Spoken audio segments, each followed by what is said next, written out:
Greetings, everyone. Pete Pardo here from Sea of Tranquility. Welcome to pick number 21 of my favorite 30 guitar players of all time. We're crossing all genres, all years, picking out our favorite 30 guitarists who thrill us the most, as well as our three favorite albums that we feel has their best guitar playing skills put to the test, and our favorite performance, our favorite guitar solo, guitar riff, that sort of thing. So for today, a guy that has probably played on more albums than any other rock guitar player on the face of this earth. He's got an incredible discography, solo with the main band that he's with. But like I said, he has appeared on lots and lots of records that you might not even know that was him playing that guitar lick or that solo. And he's still out there thrilling audiences to this day. Let me bring to the stage Mr. Steve Lukather, of course, of Toto. Lots of solo records. Played with Michael Jackson, and he's played with, Lionel Richie, and the list goes on and on and on. Do yourself a favor, folks. Go and pull up his Wikipedia page and look at like his discography of all the albums that he's appeared on. It's absolutely enormous. He's done work with Derek Sherinian. He's done rock. He's done hard rock. He's done pop. He's done fusion. He's done all sorts of stuff, right? Ridiculous discography. What a career he's had as a studio musician and a live performer, and an amazing guitar player, and a real fun, kooky guy. I've had the opportunity to interview him here on the channel, and it's one of my most memorable interviews ever. But he's just, it totally impresses me every time he puts out a new record or you go see him live. I mean, he's such a great player that can do like basically any genre of music, which I think is what's so great about him. He's got great technical ability, but he also plays with a lot of emotion. He's a great singer, really good singer. So, picking out my three favorite Steve Lukather guitar performances, again, kind of difficult because there's so many great ones over the years, and he's appeared on, like I said, so many albums. But I had to kind of, I think my three, I'm pretty happy with the three because they're amazing. And I'm going to go all the way back to the 80s first, and I'm going to go with the Toto album Isolation. Almost picked the debut, almost picked Hydra. He's amazing on those two, but I've always really loved this album, and A, for the songs, but B, I think his guitar work on here is just really incredible, and I think he just kind of cranks it up a notch on this album. Carmen, he's just blistering on that. Lion is a great, so Stranger in Town, so good. Angel Don't Cry, his licks on that are just great. You got, Endless, Crushing, Isolation. His guitars on that are really good. Mr. Friendly, Change Your Heart, Hollyanna. I mean, just all across the board on this album. It's like a Lukather marathon of all sorts of licks and riffs and great tasty solos. One of my favorite, if not my favorite, Toto album, and one of the most underrated ones in their catalog, I feel. The first four albums always tend to get like all of the attention, but man, I think the Isolation is just absolutely incredible stuff right there. So, all right, next up, I'm going to go to his first solo album from 1989, the Lukather album. Again, I don't even think this was officially released in this country. I think this was a Japanese-only release at the time. But, man, this is good. I remember when this first came out, I was like, oh, this kind of foreshadowed my next pick because this came out and all of a sudden it's like, oh, Lukather's really rocking on this one. Big, meaty guitars. And, he kind of, moved away a little bit from the more slicker arrangements and production values of some of the Toto records to something a little bit more raw and rocking. I think, Twist the Knife is just absolutely killer on here. Swear You Love, there's great catchy songs on here as well. Fall Into Velvet is so good. Drive a Crooked Road, he gets a little bluesy on that. Very cool. Got My Way, Darkest Night of the Year. Then you got stuff like Lonely Beat of My Heart with A Second Chance, more kind of ballady stuff, and then Turns to Stone, so good. Stepping on Top of Your World, Looks Like Rain, really solid album from Lukather of very accessible stuff, but still loads and loads of big meaty guitars, blazing solos and whatnot. So Lukather, the solo artist, for the first time on that one, got to pick it. And then this one might be his best guitar album overall. This is Lukather completely unleashed. Of course, it comes when they lose Jeff Porcaro right during the sessions or right after they've kind of completed the album. So when the album was released, Jeff was already gone. Of course, they were founding drummer, and Lukather at this point in time had taken over the reins as the lead singer in Toto, and that's Kingdom of Desire from 1990. God, it was 92, I believe this was. And This is just an absolutely incredible album.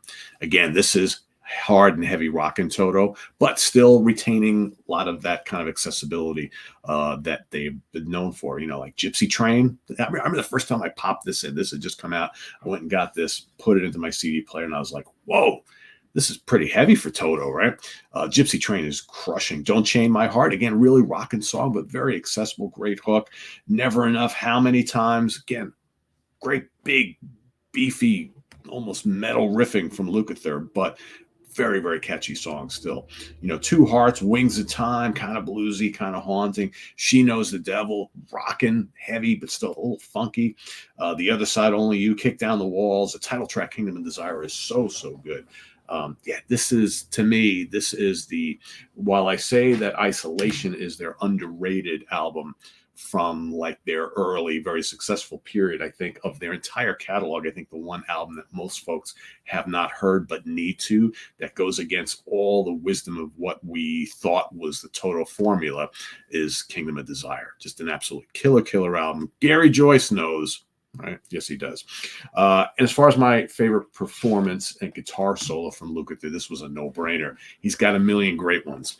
I almost picked Running with a Knife from Lionel Richie, right? Because of that, he shreds at the end of that song. It's just so good. But I was like, I want to pick something that I think is even more impressive to me, because Toto didn't always do instrumental songs. In fact, they rarely did instrumental songs. But you know what? The first time, I believe it's the first time that they did one, it's basically a fusion song, is the last song on Kingdom and Desire, and that is called Jake to the Bone. And his guitar solo on that is just absolutely blazing, so perfect, so tasty, so melodic, but shows that fire and that technical ability that he has. I mean, it's such a great kind of quirky, funky fusion instrumental, you know. And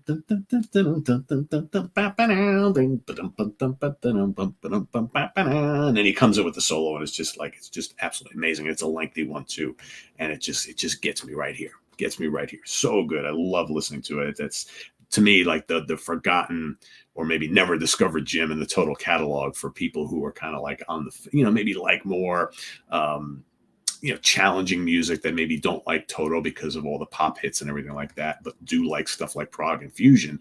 Well, you know, these guys are great musicians, right? Go listen to Jake to the Bone off of the Kingdom of Desire album and let me know what you think of that.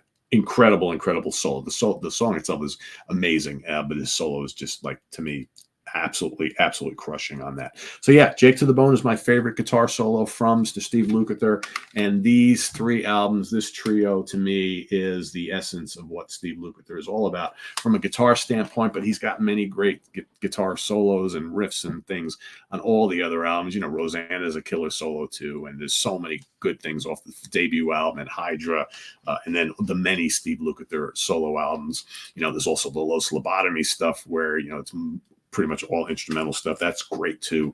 So a lot to love in the Steve Lukather catalog. So much to love.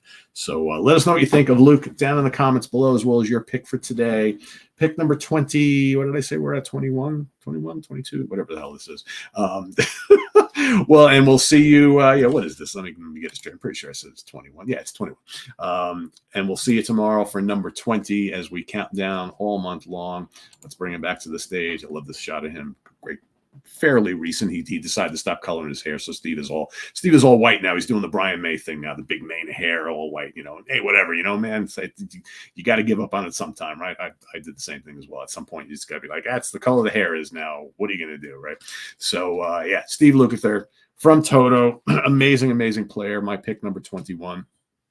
And we'll see you tomorrow for number 20. Visit us on the web at www.seatranquility.org. We're on Facebook. We're on YouTube all together all the damn time. Please subscribe if you haven't already and click on that notification bell so you get alert of all of our content as a post. And please do hit the like button before you leave.